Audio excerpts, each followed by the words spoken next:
안녕하세요. 구독자 여러분, 강과장입니다. 오늘은 2022년 8월 3일 수요일 밤 9시 조금 넘었고요.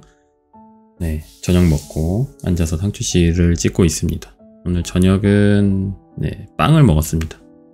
집 근처에 빵집이 하나 있는데 좋아해가지고 자주 가고 있어요. 유자씨는 오늘 평일인데 휴가를 써가지고 좀 낮에 계속 자더라고요. 몸이 안 좋은지 한참 자다 일어나서 여보 빵 먹고 싶어 그러는데 빵을 안 먹을 수가 없죠. 그래서 빵을 사다가 먹었는데 슈크림빵 1,500원 그리고 옥수수빵이라고 있는데 그게 4,000원인가 그렇게 돼가지고 5,500원 내고 빵을 먹었는데, 지금 생각해보니까 옥수수빵이 3개 들어있는 건데 약간 뭐랄까 지름이 한 7, 8cm 정도 되는 약간 눌린 반구 형태의 빵이 3개가 들어있는데 그게 4,000원, 좀 비싼 것 같네요. 아무 생각 없이 그냥 샀는데 원래 먹던 빵이어서 하나하나 쪼개보면은 조금 비싸다라고 느끼는 빵들이 있는 것 같아요. 오늘은 사연이 조금 많이 와가지고 사연을 먼저 읽도록 하겠습니다. 사연이 3개 나왔어요. 다들 저에게 빠져들고 계신 거죠. 한번 읽어보겠습니다. 익명으로 사연 부탁드려요. 한번 읽어보도록 하겠습니다. 안녕하세요, 강과장님. 예전에 두서없는 글로 사연을 보냈었는데 다시 보아도 정말 맥락도 없는 글이었네요. 부디 그 글은 그냥 잊어주시길 바랍니다. 항상 강과장님과 유자씨를 흐뭇하게 멀리서 지켜만 봤는데 이제는 상추씨 채널이 저의 힐링 공간이 되어 버렸습니다. 강과장님의 첫 영상부터 오랫동안 봐왔는데 알바미가 딸이라는 소식에 정말 기뻤어요. 너무너무 축하드립니다. 그리고 신혼부부들에게 도움이 될 만한 정보도 알려드리려고 합니다. 저도 지금 서울에 거주하고 있는 임신 11주차 임산부입니다. 나이도 유자씨와 동갑이에요. 결혼 전에는 서로 중기청으로 각자의 원룸에 살고 있었습니다. 그러다가 남편과 결혼하기를 약속하고 투룸 오피스텔로 신혼집을 합치기로 했습니다. 그때 저는 전세금의 일부를 상환하지 않고 주식을 했었어요. 중기청의 대출 이자가 너무 저렴했기에 신용대출 대신 중기청 전세금으로 주식을 했던 거죠. 지금 생각해보면 정말 용의 심장이었는데 그때가 2020년도라 운 좋게도 주식 호황기였습니다. 덕분에 수익금으로 저는 결혼자금을 해결할 수 있었어요. 월급도 적었고 서울에서 월세 살면서 투자 없이 돈 모으기가 정말 쉽지 않더라고요. 그렇게 전세금은 전부 반환하고 부익남님의 절대로 전세 살지 말라는 영상을 우연히 보고 신혼집을 그냥 월세로 지내자는 저의 설득으로 남편도 어느 정도 목돈을 가지고 있던 상태였습니다. 그러다 집값이 떨어진다는 뉴스에 지금이 기회가 아닐까 하여 열심히 실거주할 만한 아파트 임장을 데이트 삼아 다니며 추운 겨울을 보냈네요. 다행히 올해 1월에 서울 역세권 근처에 20평대 아파트를 새끼고 첫 내 집 마련했습니다. 자존심이고 뭐고 부탁 몇 번 더 드리는 건 돈이 들지 않는 일이라 생각하며 케이크를 사들고 중개사님께 찾아가 한 번만 더 깎아줄 수 없는지 여쭤봐 달라며 며칠을 사정사정해서 금매 가격에서 최종적으로 2천만원 정도 더 저렴하게 구매했었어요. 물론 수리가 많이 필요한 집이었습니다. 뱃속에 소중한 아기와 함께 지내기에는 좁은 평수지만 그래도 초등학교 가기 전까지는 떨어지나 오르나 실거주 목적으로 했기 때문에 마음이 편하더라고요. 그리고 가로 열고 다행히 저희 집은 워낙 금매로 샀던지라 약간 올라있는 상태입니다. 구로구 지역은 아파트 가격이 크게 상승하지 않는 상태라 신용대출을 더하면 영끌하지 않아도 가능한 아파트들이 있습니다. 지금도 금매 매물은 간혹 생기니 2호선 라인에 내 집 마련을 원하시는 분들은 영등포구 구로구 쪽으로 유심히 보시면 좋을 것 같아요. 그렇게 새끼고 내 집 마련을 하고 올해는 저희도 월세로 거주 중입니다. 이곳은 보증금이 다 다르지만 월세가 주변 시세보다 저렴하고 집의 컨디션이 신축급으로 매우 좋은 곳임에도 주변에서 잘 모르더라고요. 아마 직방이나 네이버 부동산에는 매물이 올라오지 않아서 그런 것 같습니다. 광고 아니고요. 뉴스테이 임대 아파트는 나라에서 지원하는 사업입니다. 저희는 1억에 86에 지내고 있고 방은 투룸이에요.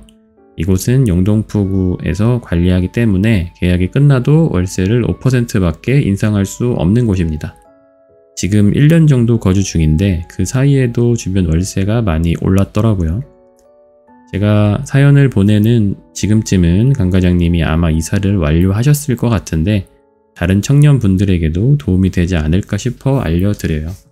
구로 디지털 단지에 있는 뉴스테이 하우스인데 이곳은 네이버에서는 절대 매물을 구할 수가 없고 직접 부동산을 찾아가셔야 해요.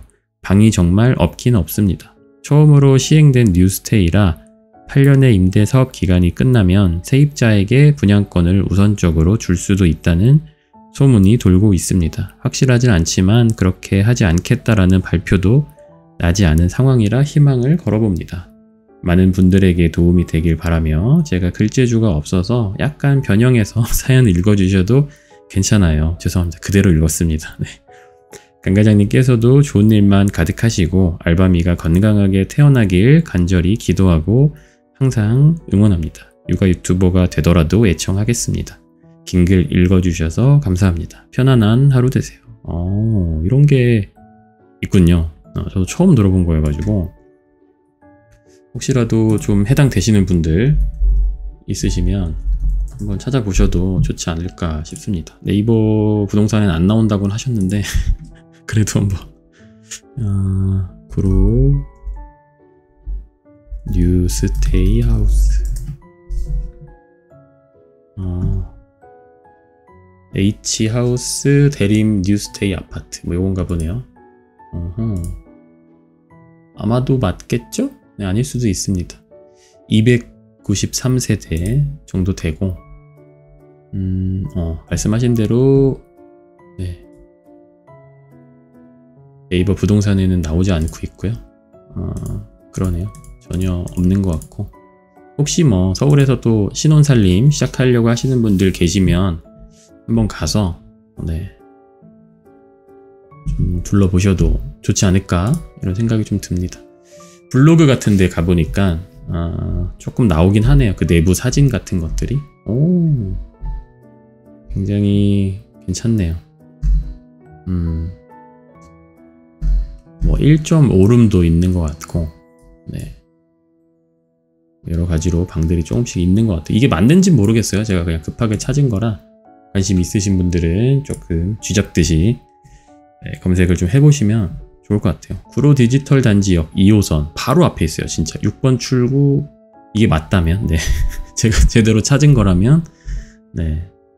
바로 앞에 있고 앞에 뭐라고 하죠? 도림천인가? 도림천 맞는 것 같아요.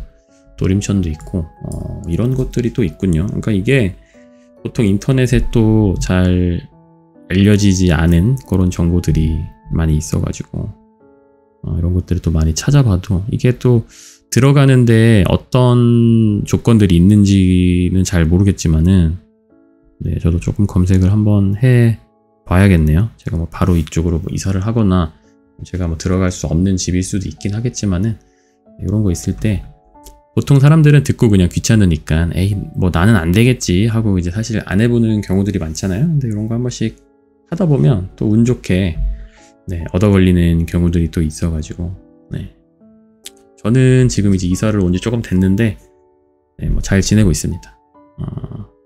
여러 가지로 만족하고 있고 일단은 집이 그전 집보다 훨씬 넓어졌고 하다 보니까 조금 통풍이나 채광에 있어서 그 전 집보다 훨씬 좀 나은 상태고 유자씨가 이제 조금 덜 답답해하죠. 아무래도 싱크대 옆에서 책상 놓고 재택근무를 하다가 이제는 방과 싱크대까지는 거리가 조금 멀어졌거든요. 그래서 훨씬 쾌적해 하고 있는 상태이고 여러 가지로 좋습니다. 다만 한 가지 좀 단점은 언덕이다 보니까 아무래도 유자씨가 이제 버스 정류장까지는 이제 버스로 오니까 괜찮은데 거기서도 조금 이제 오르막이긴 하거든요. 걸어서 한 5분 정도는 걸어야 되는 것 같은데 이게 그냥 평상시 임신을 안 한 상태라고 하면은 사실 충분히 운동 삼아서 걸을 만한 정도이긴 한데, 근데 또 임신한 아내가 오르막을 헉헉거리면서 올라가는 모습을 보는 게 참 뭔가 미안하더라고요. 물론 뭐 제 잘못은 아니긴 하지만 그냥 뭔가 알 수 없는 그 마음 한켠에 조금 미안함이 계속 올라와서, 네, 오르막 올라갈 때는 유자 씨가 살짝 이제 뒤로 기대는 자세를 하면은 제가 등을 밀어줍니다. 그러면 훨씬 편하다고 하더라고요. 네, 저도 운동되고 유자 씨는 좀 더 편하게 가고 좋죠. 네. 그러면은 한번 또 다른 사연을 읽어보도록 하겠습니다. 네. 안녕하세요, 강 과장님. 강 과장님 채널부터 상추씨 채널까지 영상 올릴 때마다 꼬박꼬박 챙겨 듣고 있습니다. 저는 27살이고 창업 비용으로 대출 2,000 갚고 현재 8,500만원 정도 모았습니다. 와, 27살에 8,500만원이면은 네, 정말 많이 또 모으셨네요. 네. 올해 말 늦어도 내년 초까지는 1억이라는 목표 금액을 모을 수 있을 것 같아요. 다름 아니라 저는 심각한 일 중독에 빠진 것 같습니다. 간단하게 제 소개를 하자면 고등학교 때부터 지금까지 한 번도 일을 쉬어본 적이 없는 것 같아요. 대학교 다니면서도 스마트 스토어로 판매도 하고 투잡 플러스 유튜브, 베이킹 영상을 하신다고 하네요. 촬영하며 잠을 많이 자지 못하고 돈을 모으며 시간을 보냈고, 그렇게 모은 2-3천만 원으로 24살 나이에 부모님 도움 없이 마카롱과 레터링 케이크를 제작하는 가게를 차리게 되었습니다. 벌써 4년차 가게를 운영 중이고요. 저는 365일 중 360일을 일을 하고 사는 것 같아요. 저의 하루 일과를 말씀드리면 월요일부터 수요일까지는 7시에 가게 마감하고 마치면 영상 편집, 유튜브 촬영, 스토어팜, 상품 소싱 등 글 등록을 하며 퇴근 후에도 끊임없이 엔잡을 하고 목금은 보통 새벽 1시까지 케이크를 만들고 퇴근합니다. 와, 네, 어마어마하신 분이 또 메일을 보내주셨네요. 나름 쉬는 날을 정한 건 일요일인데 일요일도 완전히 쉬는 건 아니고 아침에 출근해서 케이크를 만들어 1시까지 픽업, 제가 픽업해드리고 그 이후 시간에는 무인 시스템으로 픽업으로 운영하며 1시 이후부터 쉬는 걸로 하고 있어요. 어떻게 보면 쉬는 날 없이 일을 하고 있다고 생각하시면 됩니다. 1시 이후에도 퇴근해서도 엔잡 활동을 거의 합니다. 가게도 지금 잘 운영하고 있음에도 항상 왜 불안한지 모르겠습니다. 저도 아예 쉬는 날을 정해서 출근 안 하고 싶은 마음도 있는데 그렇게 해버리면 매출 차이가 있기에 과감히 쉬는 날을 정하지 못하고 항상 제 머릿속에는 쉬는 마음보다는 꼭 무언가를 해야 한다는 강박이 있는 것 같습니다.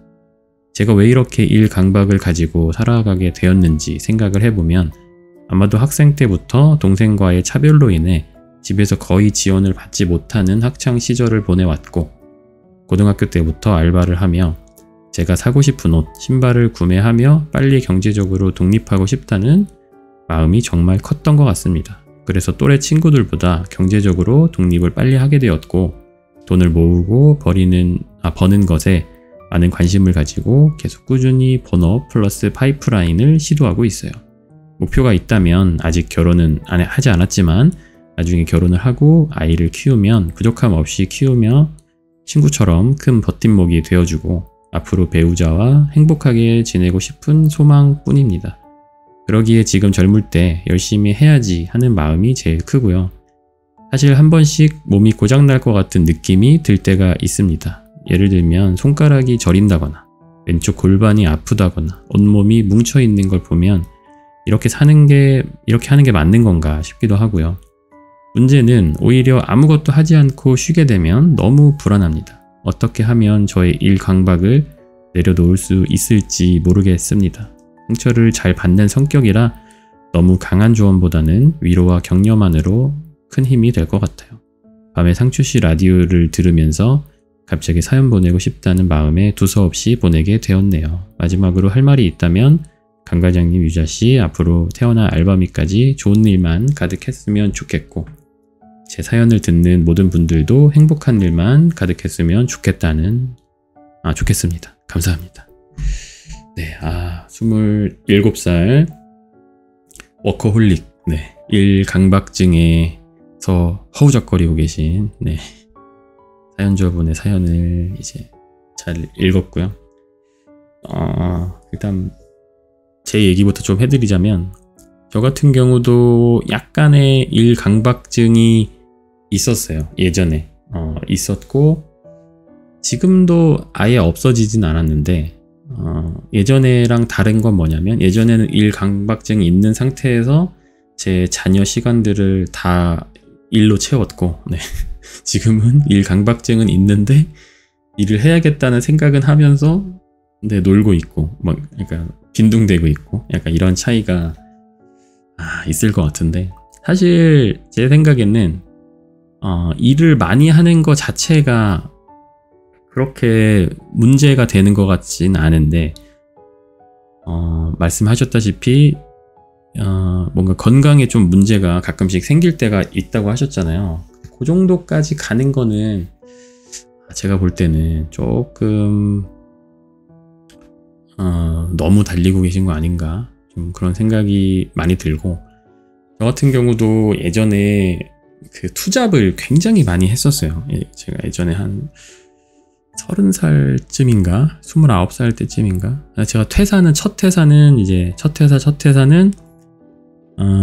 29살에 했었는데, 그 전에 다니던 회사가 너무 저한테 일을 많이 시켰어요. 그래서 매일 회사에서 그러니까 막차를 타고 퇴근하고, 심해질 때는 회사에서 한 2시, 3시까지 일하다가 자고 다음날 일어나서 막 8시쯤 일어나서 다시 일하고, 이런 생활들을 이제 거의 3년 반 다니면서, 한 3년은 한 것 같아요. 진짜로 농담이 아니고 3년 반 다니면서 휴가도 거의 못 갔었고, 아마 칼퇴를 한 게 진짜 뭐 많이 없을 것 같아요. 정확하게 기억은 나진 않지만 어쨌든 그런 식으로 살다가 퇴사를 했는데, 막상 나오고 보니까 이게 회사에서 그냥 시키는 일만 진짜 죽어라고 열심히 했거든요. 그냥 그게 답인 줄 알고. 왜냐면은 회사에서 시키는 일을 열심히 하면 연봉도 많이 올려주는 건 아니었지만 그 안에서는 상대적으로 많이 올려주더라고요. 그리고 그냥 잘한다 해주고 우쭈쭈쭈쭈 해주면서 그냥 일을 이제 그럼 더 시키는 거죠.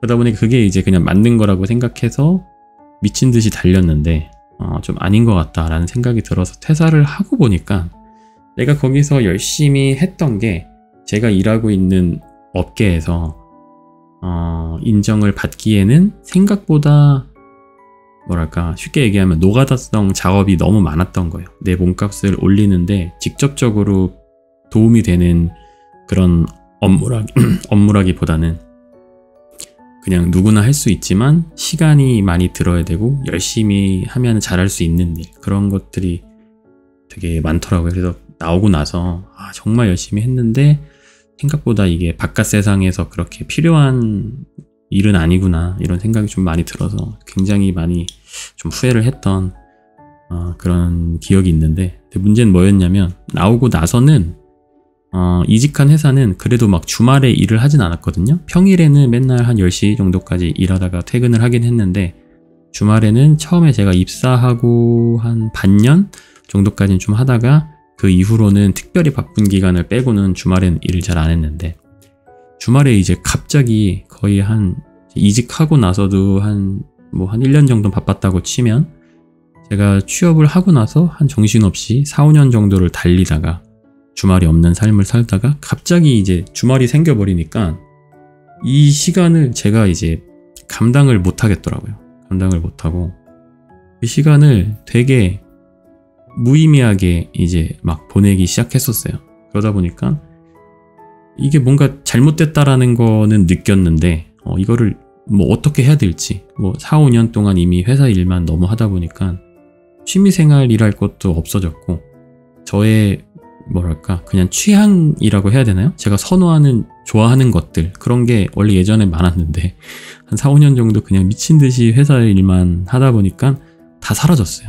예를 들면 예전에 좋아하던 게임도 전혀 즐겁지가 않고, 전 원래 농구를 되게 좋아했는데 혼자 가서 농구를 해도 하나도 즐겁지가 않고, 그렇게 하다 보니까 이게 뭔가 잘못된 것 같다라는 생각을 많이 하던 중에, 어떻게 하다가 이제 프리랜서는 아니지, 외주 작업을 이제 아는 분한테 받아서 하게 됐는데, 어쨌든 내가 무의미하게 흘려보내고 있다라고 생각했던 그 시간을 돈 버는 일로 채우니까 그게 너무 재밌는 거예요. 재밌고, 그냥 그 말씀하신 것처럼 불안함이 사라지더라고요.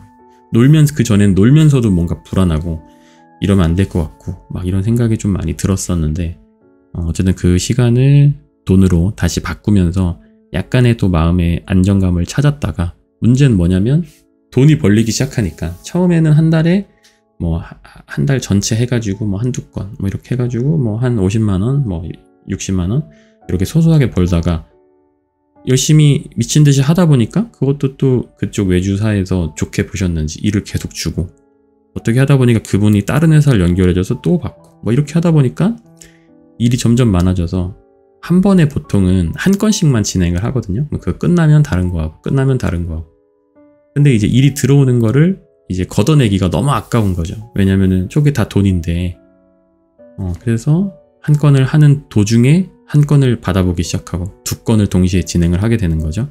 그러면은 다음 달에 들어온 돈이 원래는 뭐 50만원, 60만원이었는데 다음 달에는 뭐 100만원, 150만원이 들어오게 되고 좋은 거죠. 그러다가 또 두 개를 하고 있는 동시에 또 하나가 들어와요. 그럼 세 개를 막 동시에 하게 되고, 그러면은 막 진짜 많이 벌 때는 외주 일로만 한 달에 막 한 200~300만원씩 벌고 막 그랬었거든요. 제가 한참 외주를 많이 했을 때가 30대 초반쯤이었었는데, 제가 그때 아마 연봉이 한 3,000, 한 달에 2,800이었고 3,100, 한 3,000 중반 정도 됐었을 거거든요. 3,400~500 정도 고용 됐을 때였는데, 제 이제 월급보다도 예를 들어 3,600이라고 하면은 세 전 한 달에 300인 거잖아요. 근데 세금을 떼니까 300이 안 되거든요. 근데 가끔씩 외주를 정말 많이 할 때는 그 월급보다도 더 이제 많이 받는 달들이 이제 가끔씩 막 생기게 되고, 그거에 이제 눈이 돌아가서 진짜로 미친 듯이 했었고, 문제는 또 그렇게 하다가 일이 안 들어오는 기간이 있거든요. 그러면 이제 뭔가 어찌 할 바를 모르는 거죠. 그냥 뭐 예를 들면은 강아지가 주인이랑 공 던지기 하기를 막 공 던지기 놀이를 막 하고 있다가 갑자기 주인이 사라진 것 같은 기분이 들면은 강아지가 막 안절부절 하잖아요. 막 어떻게 할 줄 모르고. 딱 그런 느낌이었던 것 같아요, 제 생각에는.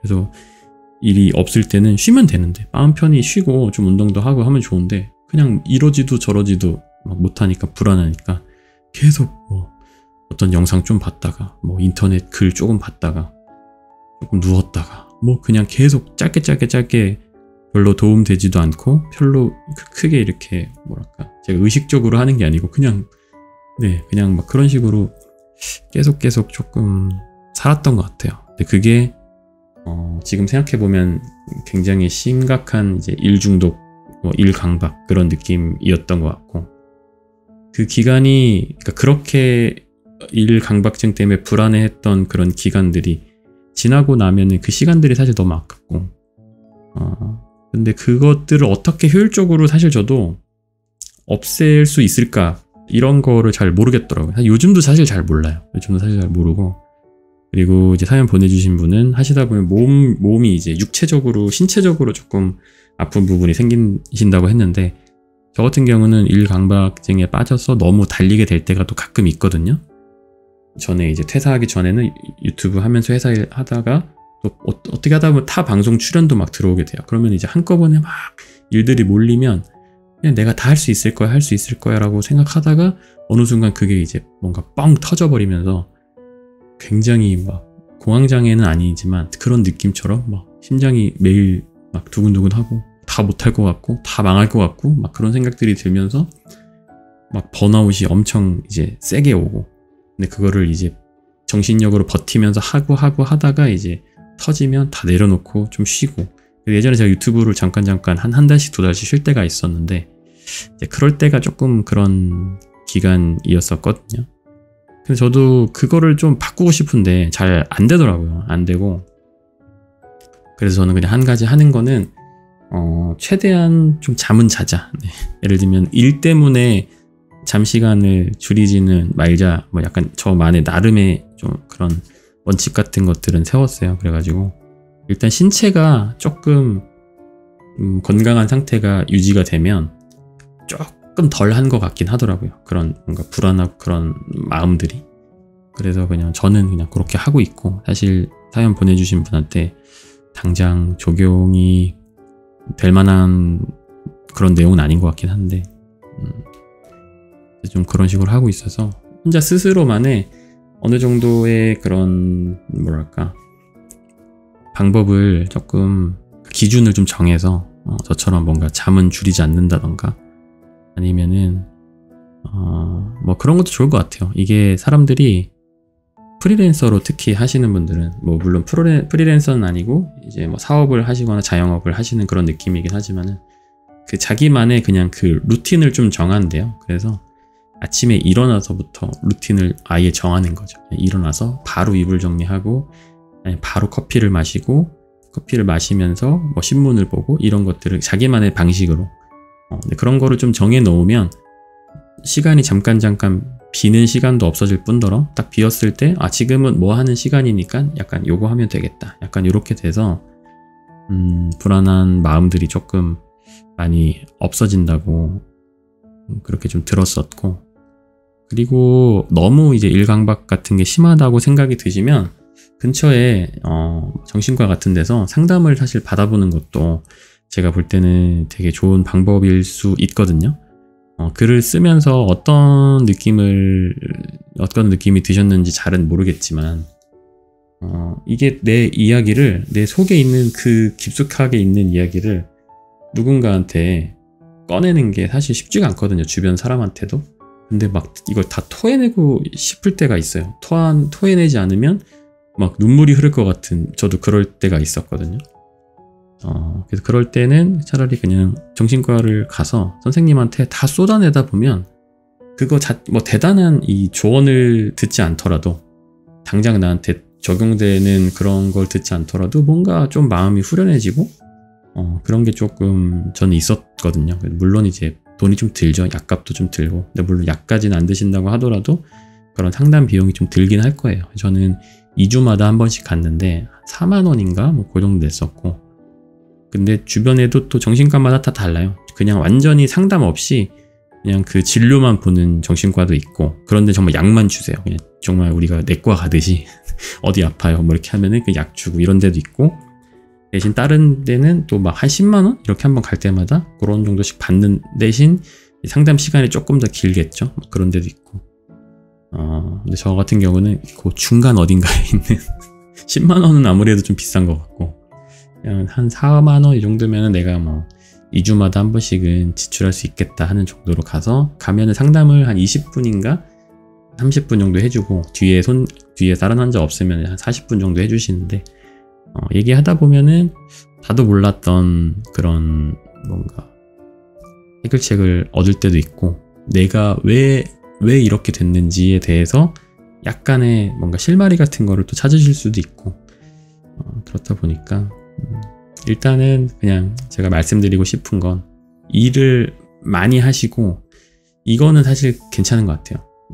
문제가 있는 건 아닌데, 말씀하신 것처럼 건강이 무너질 만큼 무언가를 하시는 거는 제가 볼 땐 장기적으로, 그러니까 지속할 수가 없고 몸이 못 버티고 있는 거예요. 저도 예전에 뭐 아시는 분들은 아시겠지만 그렇게 막 달리다가 34살 땐가 3살 땐가 갑자기 머리가 너무 아파서 병원에 갔더니 그 뇌 안에, 그 뇌 밑에 뇌하수체라는 호르몬을 담당하는 기관이 있는데 거기에 종양이 있습니다. 네, 종양이 있는데 그게 너무 커져서 터졌습니다. 네, 잘못했으면 즉사할 수도 있었고, 시신경이랑 뇌하수체가 붙어 있어서 실명할 수도 있었다. 안 아팠냐? 어떻게 참았냐? 뭐 이런 얘기를 하시더라고요. 그래서 물론 이제 그런 일은 당연히 사연 보내주신 분한테 일어나면 안 되겠지만, 건강을 해치는 정도 선까지는 너무 달리는 거는 일단 좀 피하셔야 될 것 같고, 그냥 지금 하시는 것처럼 참 열심히 하시되, 네, 건강을 조금 더 챙기시고, 너무 도저히 모르겠다 하면은 상담 같은 것도 뭐 나쁜 거 아니니까, 편견 같은 것도 저도 예전에 좀 있었어요. 사실 정신과를 다닌다고? 누가 막 그러면 뭐지? 이상한 사람인가? 이런 생각을 사실 할 때도 있었죠.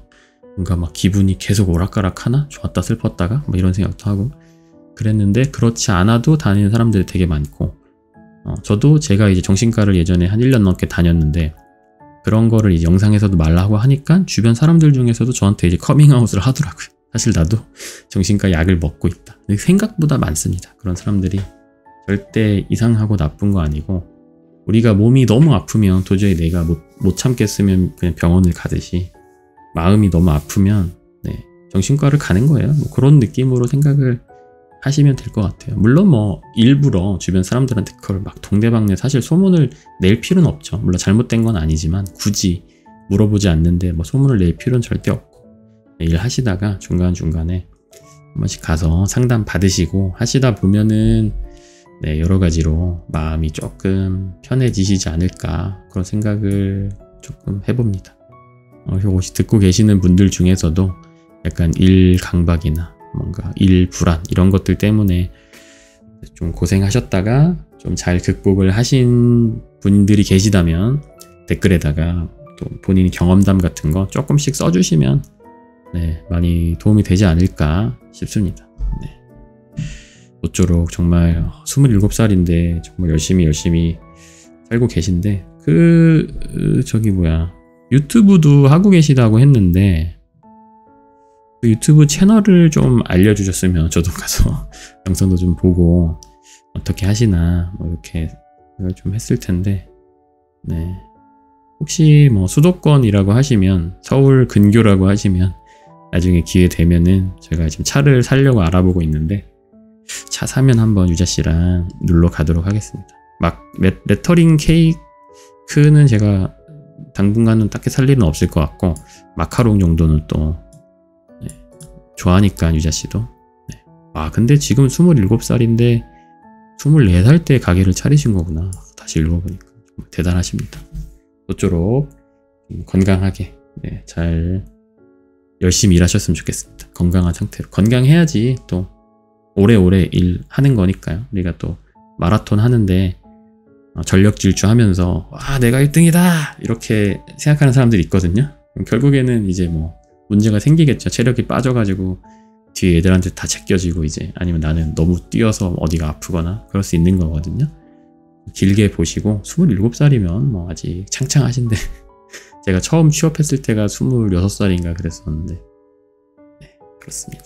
차 이야기가 나와서 또 하나 말씀을 드리자면 요즘에 차를 좀 사려고 알아보고 있어요. 그래서 원래는 이제 중고차랑 새 차 중에 고민을 좀 했었고 근데 새 차 같은 경우는 요즘에 주문을 하면 거의 한 1년에서 1년 반 걸린대요. 그래서 새 차는 일단 접었고 그러면은 이제 장기 렌트 뭐 이런 게 있더라고요. 장기 렌트랑 중고차 중에 고민을 하다가 이게 사실 저 혼자 사는 거고 저 혼자 타는 거였으면 그냥 중고차를 샀을 것 같은데 또 아기가 있다 보니까 혹시라도 뭔가 안전상의 문제나 그런 게 조금 생기는 게 좀 겁나서 장기 렌트 쪽을 이제 고민을 하고 있었는데 어떻게 또 타이밍이 좋게 장기 렌트 관련된 그 광고 의뢰가 들어왔어요. 그래서 장기 렌트를 하는 과정을 보여드리면서 뭐 그런 광고 영상을 조금 찍을 수도 있을 것 같긴 한데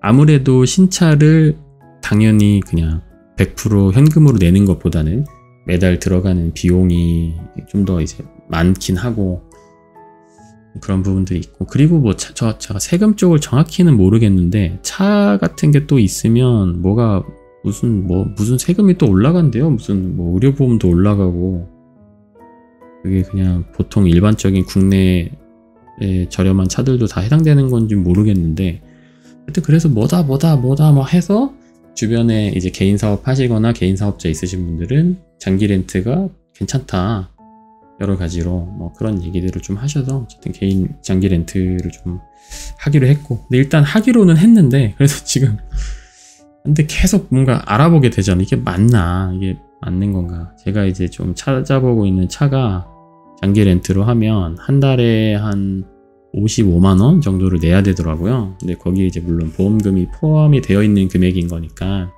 보험이랑 세금 같은 게 다 포함되는 거니까 뭐 실질적으로 따지면은 뭐 보험료가 대충 처음에 보험 들면은 뭐 한 돈 100만 원 드니까 뭐 한 달에 대충 한 차값으로 뭐 40만 원 중반 정도 된다고 볼 수 있는데, 이게 신차를 사는 거랑 자꾸 비교를 하다 보니까 뭔가 돈이 좀 아까운 느낌이 자꾸 들어가지고, 왜냐면 제가 60개월로 생각을 하고 있는데, 예를 들어서 그냥 40만 원씩 60개월을 하면 2,400만 원이잖아요. 근데 제가 60개월을 하면 5년이니까 5년 뒤에 그 차를 인수하려면 또 1,000만 원인가 내야 된대요. 네. 그러면은 2,400에다가 1,000만 원 3,400인 거잖아요.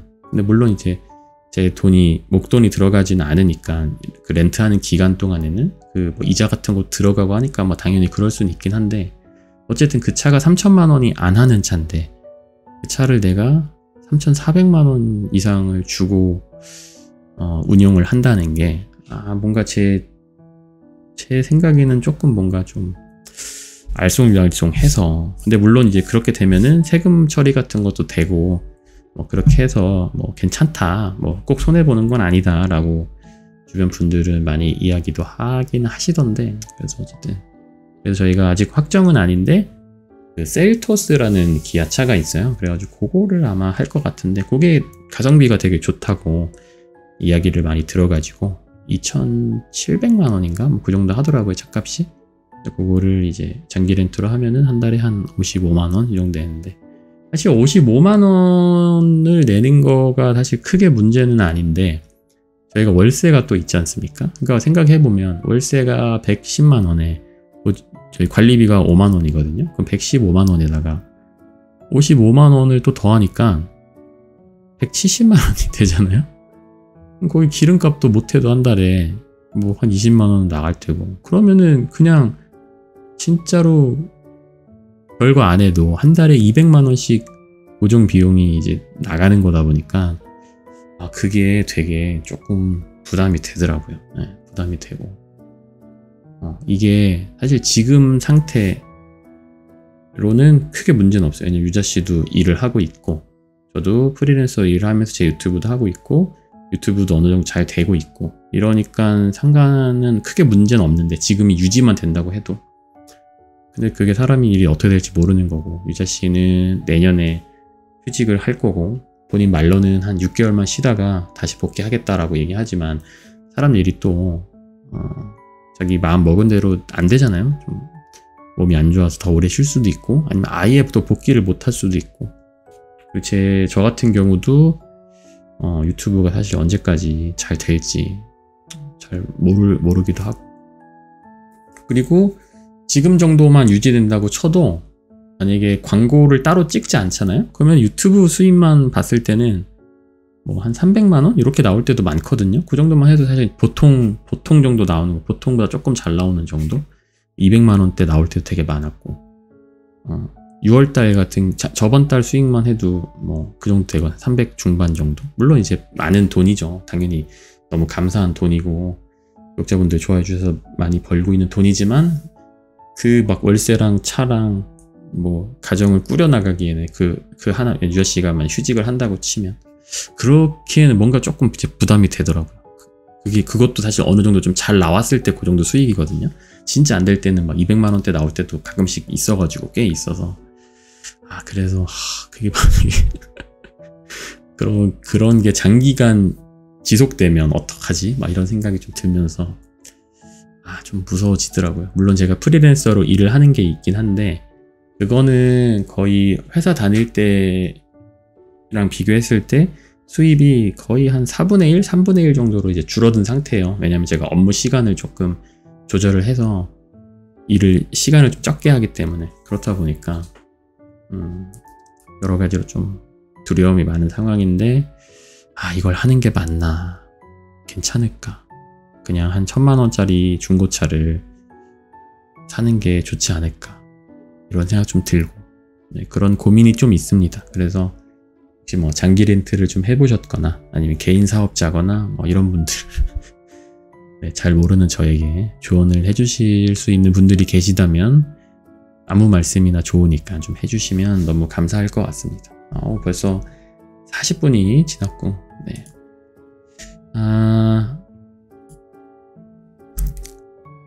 사연이 하나 남았습니다. 하나 남았는데, 네네, 하나 남았고, 네, 요거는 내일 읽도록 하겠습니다. 앞에만 살짝 읽어드리자면, 저는 지방광역시의 25살 신랑과 작년 4월에 결혼한 27살 여자입니다. 네.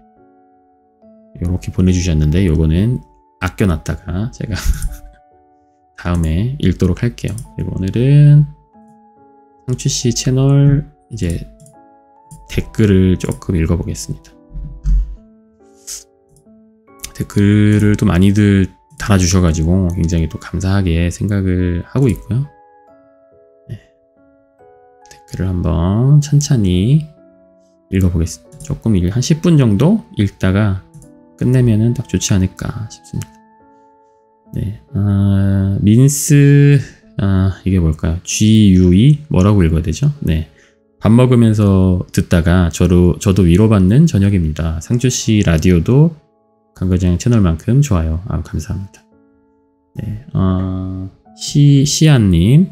참고로 강과장님 채널 보고 나서 새로 고침을 했는데 뜨더라고요. 알고리즘인가봐요. 네, 요 댓글은 제가 얼마 전에 커뮤니티에 혹시 강과장이라는 그 채널의 존재를 모르는 상태로 처음 상추씨 채널을 보고 들어오신 분들이 혹시 계셨을까 싶어가지고 한번 질문을 해봤어요. 강과장 채널 통해서 들어오지 않는 분들도 계신가? 근데 제가 댓글을 다 읽어보진 못했지만 거의 없는 것 같더라고요. 네. 네, 이지영님, 봉투 크크크크 너무 반가운데 급하게 마음 표현할 방법 찾느라 그러신 듯.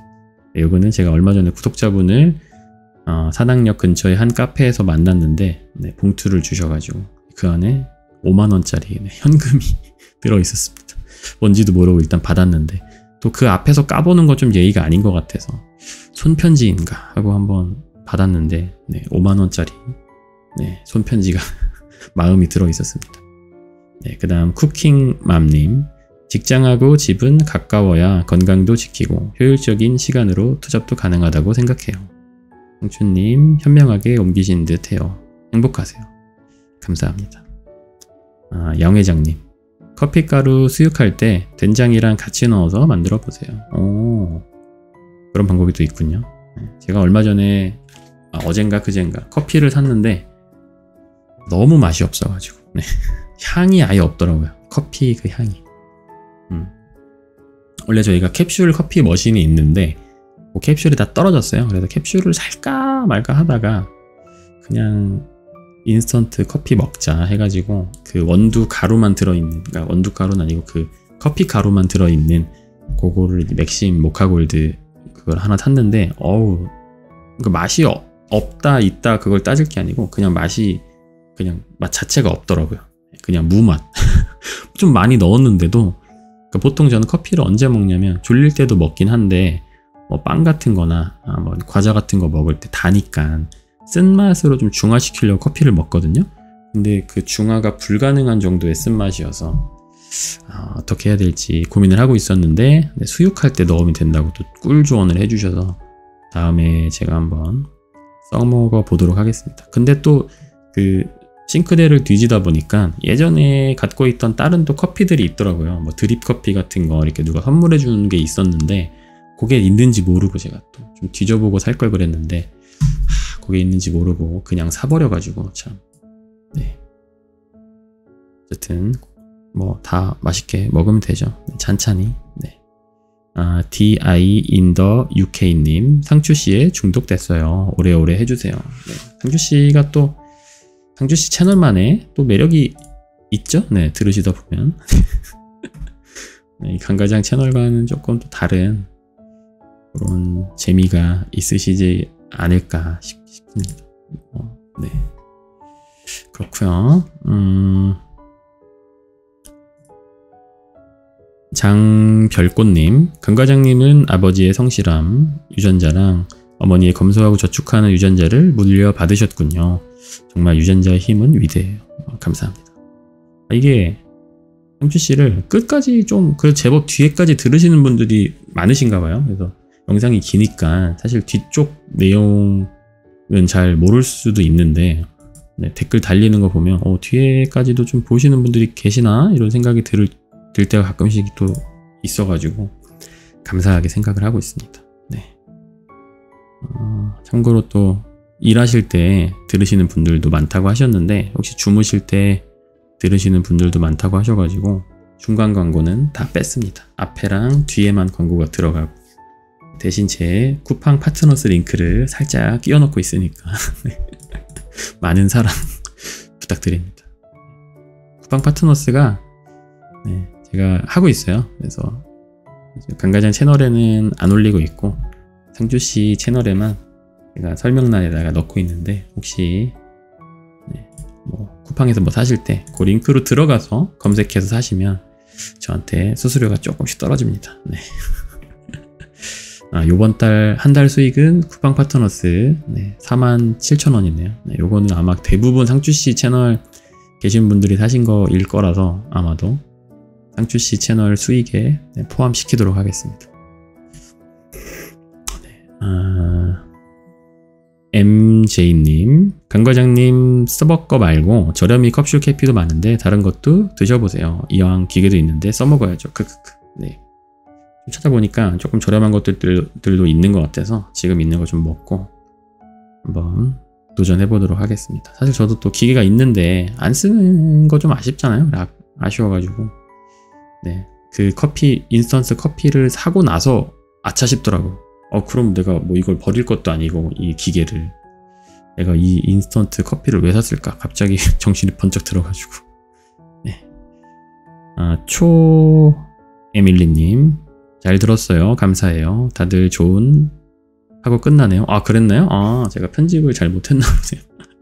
다들 좋은 밤 되세요. 했어야 되는데 제가 뒤에를 좀 잘못된 타이밍에 끊었나 봅니다. 네, 감사합니다. YOUN 킴님 뭐라고 읽죠? 영어를 잘 못해가지고 매일 자기 전에 듣습니다. 악플을 아예 신경 쓰지 않는다는 것은 불가능하실 텐데 대신 강과장님 및 유자씨를 좋아하고 채널을 통해 항상 힐링하고 있는 팬이 있다고 알려드리고 싶어서 글 남겨요. 항상 잘 듣고 있어요. 건강하게 오래오래 채널 해주세요. 감사합니다. 네, 제가 만약에 채널을 접는다면 뭐 여러가지 이유가 있겠지만 그 중에 하나가 악플이 되지 않을까. 네. 악플이 모르겠어요. 다른 채널들 얼마나 달리는지 모르겠는데 상대적으로 많지는 않은 것 같은데 제 멘탈 탓이지 않을까 생각이 좀 들고 혹시 댓글에 물론 이제 그냥 비판 댓글 같은 것들은 저도 구분을 합니다. 그냥 악플과 비판 댓글 이런 거는 구분을 충분히 하는데 아무리 봐도 이거는 누가 생각해도 그냥 악플이다. 그냥 인신공격이다 싶은 댓글 혹시 보이신다면 댓글로 아니다. 네, 싸우지 마세요. 네, 싸우다 보면 또 서로 감정 소모가 되다 보니까 그냥 그런 애들은 신경을 쓰지 말아주세요. 제가 빨리 발견해서 네, 차단을 하도록 하겠습니다. 네, 시안님 잠이 솔솔 와요. 감사합니다. 어제 유자씨도 제 거 듣다가 자더라고요.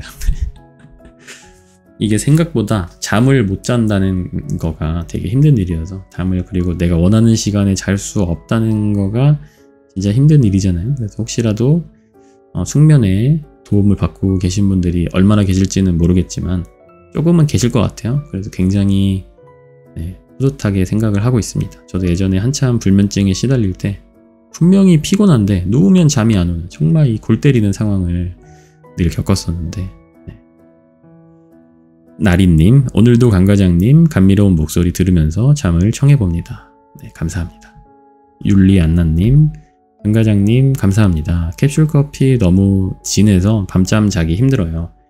커피 머신 팔아버렸어요. 그러셨구나. 이런 분들도 계시군요. 네.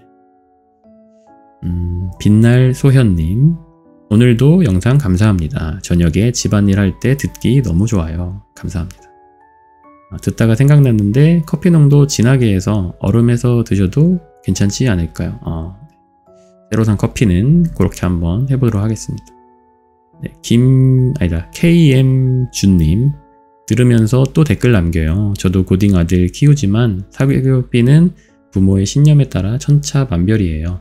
자식 교육 욕심에 대치동, 목동으로 돌다가 결국 지방으로 갔는데 오히려 아이가 거기서 더 안정을 찾고 좋은 대학 가는 것도 봤어요. 인간관계, 사회생활, 인생이 다 내 맘대로 되는 거 하나도 없지만 그 중에서 아무리 노력해도 내 맘대로 절대 안 되는 건 자식이더군요. 물론 내 맘대로 안 돼도 지나고 보면 다 스스로가 자기 길을 찾아가는 것 같아요. 아, 그렇군요. 네. 이게 또 그쵸. 아기 애들의 뭔가 원하는 거를 너무 무시하고 또 너무 이렇게 사교육을 또 열정적으로 시키는 것도 아이한테 과연 행복할까? 아이가 행복할까? 생각해보면 또 아닌 경우들도 되게 많을 것 같아요. 저도 좀 걱정되는 게 저도 이제 작년 가을에 경기도에 아파트를 샀는데 거기가 이제 학군이 그냥 괜찮다. 그 동네가 경기도에서 괜찮은 편이다 해가지고 이제 거기다 했거든요. 그러니까 지금 생각해보면 그게 좋은 일일까 봐요. 네. 예를 들어서 알바미가 나중에 얼마나 공부를 하게 될지는 모르겠지만 이제 뭔가 입시를 할 무렵 아니면 뭐 중학교, 고등학교 갈 때쯤까지 됐을 때 어느 정도의 이제 공부 실력을 갖게 될지 모르잖아요.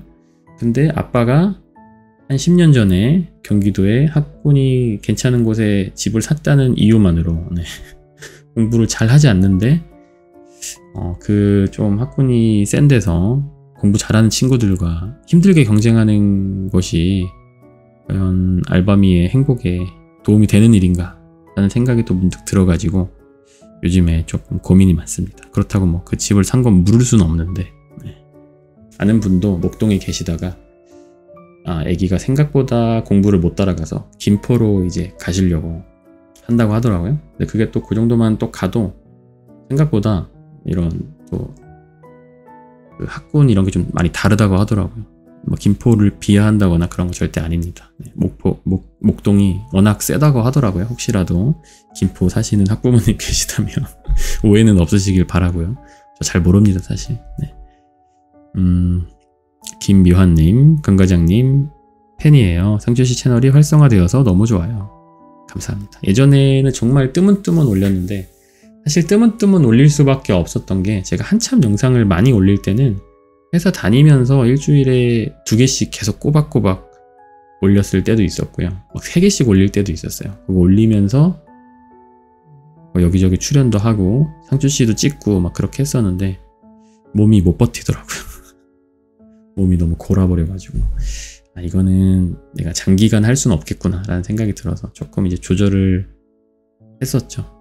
근데 이제 유튜브 같은 경우 당연히 영상 업로드 개수를 줄이면 수익이 막 주는 게 보입니다. 왜냐면은 뭐 한 달에 8개 올리다가 4개 올리면 당연히 절반 이하로 내려가는 건 당연한 건데 문제는 이제 절반만 빠지면 상관없는데 절반 아래로 이제 내려가 버리더라고요. 그럼 당연히 수익도 이제 줄고 그런 이제 조금 뭐랄까 눈앞에 있는 그 이득을 쫓기 위해서 현명하지 못한 행동을 오래 했었죠. 건강과 이제 돈을 바꾸는 그런 행동을 좀 오래 했었는데 요즘에는 이제 그렇게까지는 하지 않으려고 노력을 하는 편입니다.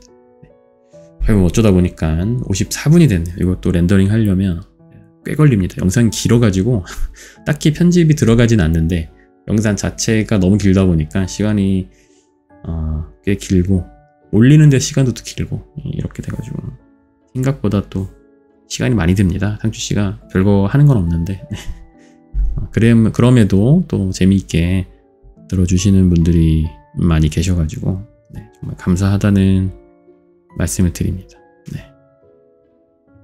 오늘은 그럼 여기까지 하면 될 것 같고요. 조금 책 좀 보다가 다음 주에는 제가 인터뷰를 4명이랑 하게 됐어요. 월요일날 2개, 수요일날 2개였나? 그래서 그분들 책을 최소한 한 번 정도 읽고 가야 되지 않겠습니까? 팔자에도 없던 독서 왕이 되어버렸다. 이런 말씀 좀 드리면서 마무리하도록 하겠습니다. 끝까지 들어주셔서 너무 감사드리고요. 아마도 목요일 밤에 듣고 계시겠네요. 금요일 화이팅 하시고 주말도 재밌게 보내셨으면 좋겠습니다. 그러면은 여기까지 할게요. 다들 들어가세요.